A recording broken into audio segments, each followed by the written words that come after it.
Alright, hello everyone. This is Jeff Lewis, or Lewisracing1018, depending on where you see the video from.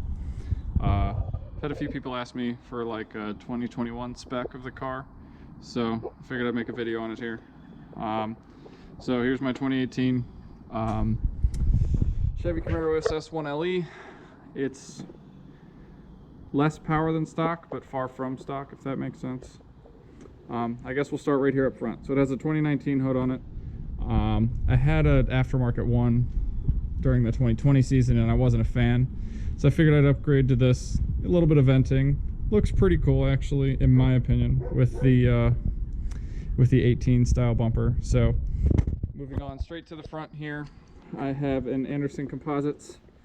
What is this? The Z28 style front splitter.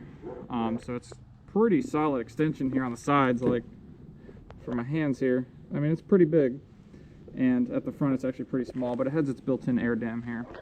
Stock tow hook, if that means absolutely anything. Flow tie. Don't know if you can see inside of here, but an aftermarket oil cooler from Agile Automotive really helps keep those temps down when you're in traffic there. And that's, I guess, it for the front there. We'll go straight to the engine bay since we're here. It's got the cold air inductions intake and an LT2 manifold with Cook's long tube headers. Nice pretty headers, of course. I also have the BBK air oil separator. So car's capable of making over 400 wheel, but right now it's actually detuned to about 368 average for my class. 2022 could bring changes to that, but we will find that out shortly. While we're under here, I've actually gotten rid of the mag ride and moved to the DSSV from the ZL11LE for tire clearance, I guess, but mainly just I wanted something that was just rock solid, and the ZL11LEs are rock solid, so that's why I went with that. Closing the hood here. Let's see, moving on to here, we have upgraded from the stock Brembos to the AP Racing kit, the 372mm kit with the 9668 calipers to allow for the huge brake pads. I believe they're 25mm. Now those are worn all the way down right now because of the end of the season, but they'll be fresh for next year. From that, right now these are just sitting on the stock tires, on the stock wheels. Keep them for storage. The slicks actually stay in the garage, so this year we ran the BC Forged. I think they're the KL11s in, what is this, matte anthracite or something, I can't remember the color, but we had 18x11s in the front with a 315 30 18 R7 and 335 18 rears with the 335 30, and I did that. I didn't go 345 mainly because I wasn't sure what the ABS variance tolerance, or sorry, the ABS tolerance was, and I didn't want to piss off the ABS because when you go to a different size sidewall it could really upset it, so I stuck with that. More brake pads here. These are all my tires and stuff still on it from Nationals and Hyperfest. And then these are just a set of the Apex wheels, the direct Camaro fitment in the SM10, I believe. So those are what I ran this year. I'm gonna have a couple more sets. I think I'm gonna try and get a set of the new Apex Forged. They're beautiful. So yeah, that's those. That's the front of the car. Actually, down here might be a better look at the oil cooler here. It's pretty huge. So moving on from the brakes in the very front, Anderson fenders for the SS, which are 0.4 of an inch wider than stock. Allows me to fit the 315s without worrying about rubbing. Currently have the, what is this, a race louvers, the fender vent. So I cut out here. I still actually have my inner fender almost everywhere, but I did cut out a huge section to allow some air extraction here rather than totally getting rid of it. That way it can at least channel the air where it should be going. Moving on a little more here, we have the Anderson Composites door. completely, well, I guess completely gutted. Because my cage protrudes into the door, I had to cut all the section out. I'll probably make it a little prettier next year, or Agile and I will make it prettier. This is my door handle. Look, it's sketchy. It's from a parachute off a drag car, but it works for now. It'll also be updated for next year. Moving on, we have the MFR engineering side skirts here, which move all the way till about a 6-inch gap. I doubt you'll be able to see it, but we'll try. All the way to where the exhaust is, so it's flat. All the way from just behind the front tire to just in front of the rear tire. I noticed a huge difference with this, honestly. I love it. It's a little heavy, but it works incredible. Sturdy as all hell, and it's actually taken an impact. So, definitely recommend that if you're looking into some serious tracking. So, moving on to the rear, we actually still have the stock rear brakes. The rears don't do much braking, so they don't really need all the extra help. Moving on all the way to the rear of the car, which seems to be everybody's favorite, is we have the MFR engineering diffuser along with the panels that go with, and their awesome exhaust kit for the bumper.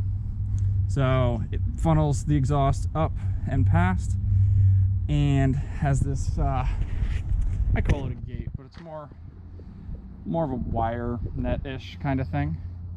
But I think it makes the rear end of the car look absolutely killer. Like, close up on that. People love it. So that's what we got. The diffuser coming all the way down actually stops right about here. So before we get to the differential and stuff, so there is a significant gap between where the floor ends and the diffuser starts, but at least it cleans it up a little bit. Not perfect, but a little bit. Klaus Composites wing. The new 6th-gen Camaro one, but I am chassis mounted, actually.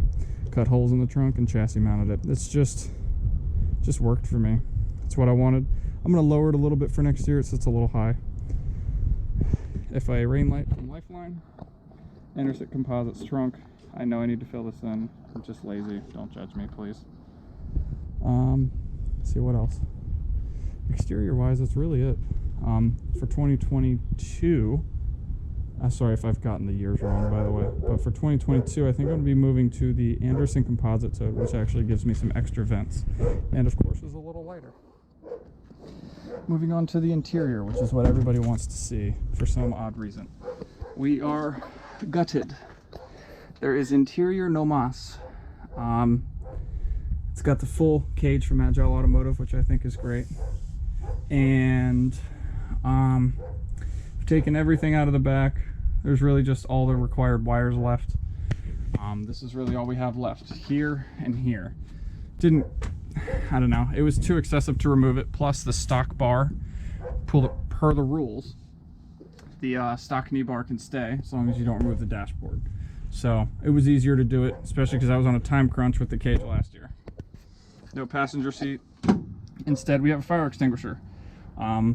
Again, this has to change for next year. Next year requires a fire suppression.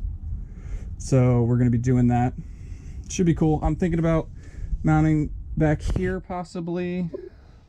Maybe up here. I don't know. We'll see. I've had a lot of requests for a passenger seat so I can take people for rides. So maybe we'll do some accommodations for that. I was also thinking about moving the battery into the back seat if it's not too much of a pain with all the modules. Weight. These cables are heavy. Moving all the way from the front to the back, all the way up. So just trying to save weight. Big ass mirror, funny enough, just so I can see everybody behind me. Seeing out of the back window is difficult, but because it's a convex mirror, I can actually see right out the back window here and a little bit out the actual window, so it's pretty nice. Let's move around to the driver's side here.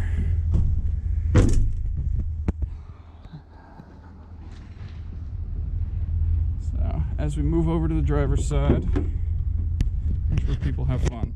Got my kill switch here, on, off, simple, just cut, rain light here, on, off, simple enough. I have the Save Out GT pad, which I picked up from my boys over at Track Monkey Apparel. Honestly, it's a big seat, get me wrong. I said, don't get me wrong, sorry. It's a very big seat. It's designed for tall people. I'm 6'1" and I fit incredibly comfortably. Everything here is Velcro. It's removable. You can put the pads anywhere you want so you can be comfortable. Every single pad you see is all Velcro. So it's really nice. Honestly, I recommend it. It's just under, or just about $1,000 bucks, somewhere in that range. I honestly couldn't recommend anything more. It's a little heavy, it's a little big, but besides that, honestly, it's an incredible seat. It's so comfortable. It'd be great for something like an endurance car for 2022. I don't know if it's going to change, but I like the way it sits right now. But it's snug. It's a snug fit in there. Stock steering wheel still. I might get like a chopped one. Been talking to a company. We'll see if that goes through or not. Really haven't decided how I like it. Airbags still there, completely unhooked. Can't do anything. Same with the passenger. Actually, passenger one's removed. Stock dash, stock, all of it. I mean, there's not really too much here. I went with the Safecraft net that you would see in most of the GT cars. You know, they're more of an interior net, but it does work exterior. Per the rules, it's legal. Per my current region, they're actually not a fan. And I understand their argument, and it's very valid. Per the rules, you have to have a net. That's all it is. That falls when you pull it. So pull that, falls right out.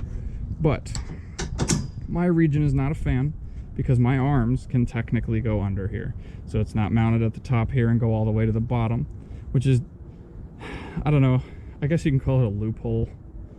It's just a, I don't know, I guess the best way to put it is a difference of opinion. So they actually require me to wear arm restraints while driving. Kind of sucks. When I go to a national event, I don't have to, but for regional, I do.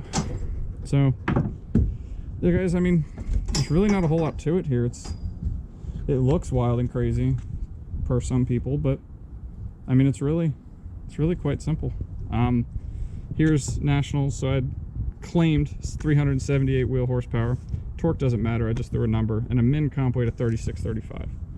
So the way she sits with me in it and low fuel gets down to 3635 with the cage and everything.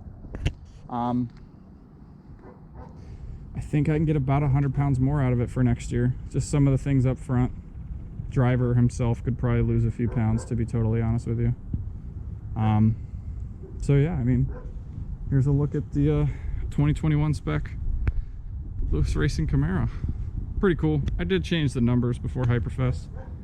They're cool, but they really don't show up well in pictures. So I think for next year, yellow is our class color. So I tried to go with that, and it looks cool, but it washes out. I think I'm gonna go with a black background for next year. And then see if I can get the ST3 filled in there at the bottom. But yeah, here's the look. And my car gets so hot it actually burns these stickers that they put on at Nationals, funny enough. So that's kind of funny. But yeah, so that's just a quick look at the 2021 Spec Lewisracing1018 Camaro. Yeah, I mean, stand by. You guys are going to get a whole lot more videos of on track next year. I'm going to see if I can get a few more camera angles, get some data in the videos as I'm doing some more aim stuff. So yeah, stay tuned, and I'll catch you all next time.